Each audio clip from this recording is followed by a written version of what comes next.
et sur europe1.fr. Le débat d'Europe Midi, nos centrales nucléaires sont-elles sûres? Question que vient de se poser une commission d'enquête parlementaire qui rend son rapport aujourd'hui. Pour en parler avec nous en duplex, Barbara Pompili, bonjour.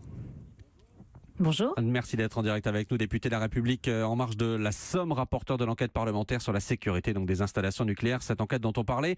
Avec nous en studio, Boris Lungog, bonjour. Bonjour. Merci à vous d'être là également. Vous êtes le porte-parole de la Société française d'énergie nucléaire. Barbara Pompili, il y a une chose qui frappe dans votre rapport, c'est notamment le recours devenu quasi systématique à la sous-traitance. EDF ne gère plus vraiment la maintenance des centrales nucléaires, on peut le dire comme ça ?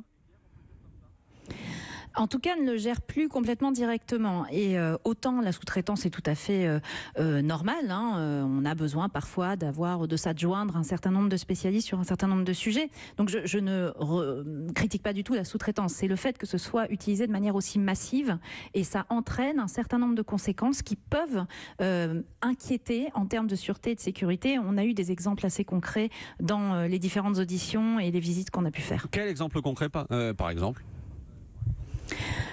On voit aujourd'hui qu'il y a une perte de compétences des personnels d'EDF, puisque quasiment tout, puisqu'on est à 80% de tâches qui sont données à des personnes extérieures.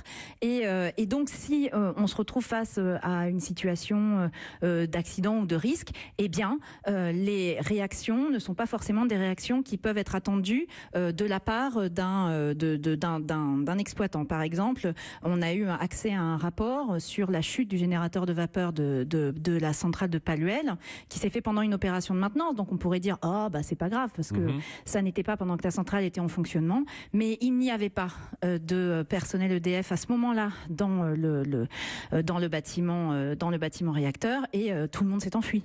Par exemple. Et donc ça c'est un problème. Et puis on voit que du coup il y a des informations qui se perdent. Il y a des problèmes de contrôle sur les personnes qui sont dans les centrales. On a pu aussi, notamment dans ce rapport, constater qu'il y avait une personne qui avait échangé son badge, qui avait pris le badge d'une autre personne pour pouvoir aller travailler dans l'enceinte de la centrale. On a aussi des problèmes de criblage. On a des personnels étrangers, par exemple, qui ne peuvent pas être criblés parce qu'aujourd'hui on n'a pas accès aux fichiers internationaux. Criblé, c'est-à-dire pour pouvoir le faire. Oui, c'est ça. C'est que effectivement, il y a une enquête. On ne peut pas rentrer comme ça sur une installation nucléaire.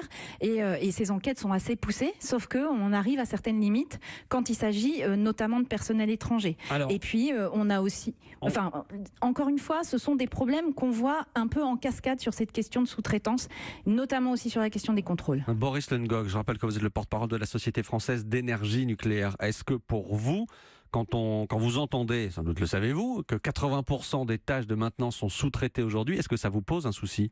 Alors, ce que je voulais dire, c'est qu'on pourrait aussi qualifier de qui on parle dans la sous-traitance. Donc, en fait, vous avez 220 000 salariés qui travaillent dans le secteur et vous avez 2/3 des effectifs dans la filière nucléaire qui sont 2 fois plus qualifiés que la moyenne dans l'industrie en général. Donc, vous êtes face à des gens qui sont très qualifiés, qui sont choisis par l'exploitant EDF, mais ça peut être aussi Orano ou le CEA dans d'autres installations nucléaires.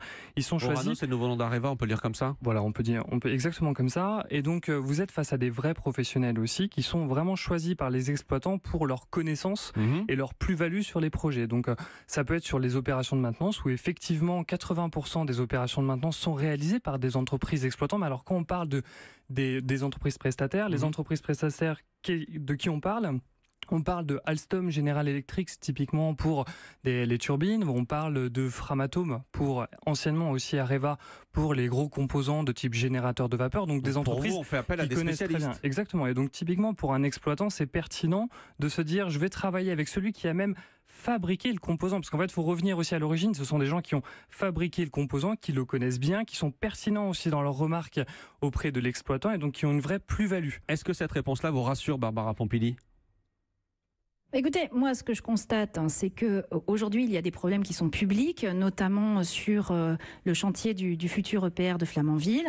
On a été, pendant la commission d'enquête, averti d'un nouveau problème, parce qu'il y en a déjà eu sur notamment la cuve du réacteur et son couvercle, mais là, sur des problèmes de soudure, des soudures qui ont été réalisées par des sous-traitants qui n'ont pas été réalisés dans les règles de l'art et qui ne correspondent pas aux normes qui avaient été édictées et que l'ASN devait valider. L'autorité de sûreté du nucléaire. Sur ces soudures, Oui, tout à fait. Qui contrôle, qui fait le contrôle et qui fait une part du contrôle, parce qu'une autre part est assurée par les sous-traitants elles-mêmes et par l'exploitant EDF en l'occurrence sur l'EPR. Ces soudures, on se rend compte même là en y regardant de plus près que le problème n'est peut-être même pas sur la manière dont étaient faites les soudures, mais aussi sur la matière utilisée qui manifestement n'est pas aux normes qui avaient été demandées non plus. Donc on voit qu'il y a eu au minimum sur ce cas précis-là un différentiel d'information sur la qualité qui était attendue des produits. Donc on a certainement des professionnels, mais on a au minimum un problème de manque d'information. Et sur un réacteur qui est supposé être le plus sûr et être le fer de lance d'une nouvelle génération de réacteurs, c'est un problème. Et encore une fois, on voit que là, il y a une question due à la sous-traitance. Manque de transparence ? Alors non, pas manque de transparence. Je voudrais dire qu'on est quand même dans un système assez robuste. On peut se féliciter que justement les informations soient connues, qu'elles soient traitées. Ça fait partie aussi d'un process qualité qui est propre à l'énergie nucléaire, c'est-à-dire que on audite de manière permanente les installations nucléaires, alors que ce soit l'exploitant lui-même qui est quand même le premier responsable de la sûreté de ces installations, c'est lui qui est vraiment en première ligne. Ensuite, il est contrôlé, mais de manière très pointilleuse, par une autorité de sûreté qui, elle, est indépendante à la fois de l'industriel, indépendante des pouvoirs politiques, mais qui rend compte énormément à la population. Il faut savoir que dans ces groupes d'experts, vous avez justement des gens qui sont plutôt opposés à l'énergie nucléaire. Je pense à des cabinets comme Wise qui font partie de groupes permanents d'experts. Donc c'est une expertise sur la sûreté qui est ouverte à la fois à la société civile, ouverte à l'international, puisque aussi vous avez des experts étrangers. Tout ça participe finalement à énormément de transparence, de dialogue, et ça bénéficie énormément à la qualité et à l'amélioration de la sûreté. Barbara Pompili, quand on parle de sûreté des centrales nucléaires, on pense évidemment au risque terroriste. Est-ce que nos centrales, après l'enquête que vous avez menée avec vos collègues députés, est-ce que nos centrales sont suffisamment armées, d'après vous, pour y faire face ? Alors, juste d'abord, sur les experts là, dont on il faut juste qu'on avance, pardon, parce qu'il nous reste 3 minutes de débat et c'était pour ne pas tout faire sur la sous-traitance, et notamment pour parler de ce risque terroriste qui, évidemment... Non, mais juste sur le contrôle de l'ASN, on a des experts qui sont de grande qualité, mais comme le disait monsieur, il y a quelques experts indépendants, mais qui sont ultra minoritaires, donc il faut qu'on réussisse à ouvrir le panel. Sur la sécurité par rapport au risque terroriste, nous avons été confrontés là à des problèmes qui sont des problèmes auxquels on aurait pu s'attendre, de secret défense, c'est-à-dire qu'il y a énormément d'informations qui sont classifiées et auxquelles nous, députés, n'avons pas pu avoir accès. Ce n'est pas normal que nous ne puissions pas vérifier les dires, c'est-à-dire que quand il y a des alertes sur les piscines, etc., on n'a pas pu vérifier sur pièce et sur place, donc on va faire en sorte de pouvoir le faire à l'avenir, parce que on est sur des risques lourds, graves, on a quelques éléments rassurants, mais on a aussi des éléments qui ne le sont pas. Donc il faut absolument que là-dessus, on puisse nous dire à la population, nous avons pu vérifier, sans divulguer de secret, bien sûr, parce que la sécurité a besoin de secret, mais de pouvoir dire à la population, nous avons pu vérifier, ce qui n'a pas été le cas là, et ce qui pose un vrai problème d'un point de vue démocratique. Vous allez me dire que c'est normal, ce secret défense ? Bien sûr, mais je pense que tout le monde peut facilement le comprendre, surtout dans un contexte qu'on a connu récemment avec énormément d'attentats ou des événements majeurs qui ont marqué la population, que justement pour l'efficacité de l'action, il est important que justement il y ait ce secret défense et que c'est pas que justement qu'il y ait un dialogue entre. Sauf que vous comprenez bien que ça crée un trouble et un doute. Mais de fait. Je comprends tout à fait, mais alors après, il faut se dire qu'il faut avoir confiance aussi dans les autorités de contrôle, dans le ministère de la Défense qui assure justement les parades face à des intrusions externes, face aux risques terroristes. Et je voulais dire, parce que j'ai pas eu le temps malheureusement de tout lire dans le rapport, mais il y a quand même des points que j'ai pu soulever, c'est que finalement la robustesse face aux risques terroristes, dans le rapport, c'est marqué page 90, page 98 et page 100. Bon, je ne veux pas être trop long là-dessus, mais en tout cas, c'est marqué noir sur blanc que les installations sont robustes face aux risques terroristes. Et donc ça, c'est assez important. Et ça dit aussi quelque chose, le rapport dit autre chose, parce qu'on a parlé de la sécurité, donc les risques extérieurs, mais il y a aussi la sûreté.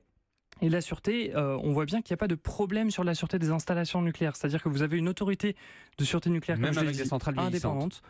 Exactement, puisqu'en fait les centrales vieillissantes, comme vous le dites justement, c'est qu'elles sont surveillées, on les rénove, c'est-à-dire qu'une centrale nucléaire comme Fessenheim, d'ailleurs, entre parenthèses, l'ASN dit que Fessenheim c'est la centrale nucléaire la plus sûre de France. Et pourquoi c'est la plus sûre de France ? C'est justement parce que entre les années 70 et aujourd'hui, elle a énormément évolué. Le Fessenheim qu'on a connu dans les années 70 et aujourd'hui n'est plus du tout la même installation complètement rénové, évidemment beaucoup plus sûr et qui se rapproche de plus en plus des standards qu'on a mis aujourd'hui pour la nouvelle génération de réacteurs comme l'EPR. Merci à tous les deux. Merci Boris Lungok, porte-parole de la Société française d'énergie nucléaire. Merci Barbara Pompili, députée de La République En Marche, d'avoir été tous les deux en direct aujourd'hui pour débattre dans Europe Midi. Et dans un instant sur Europe 1, c'est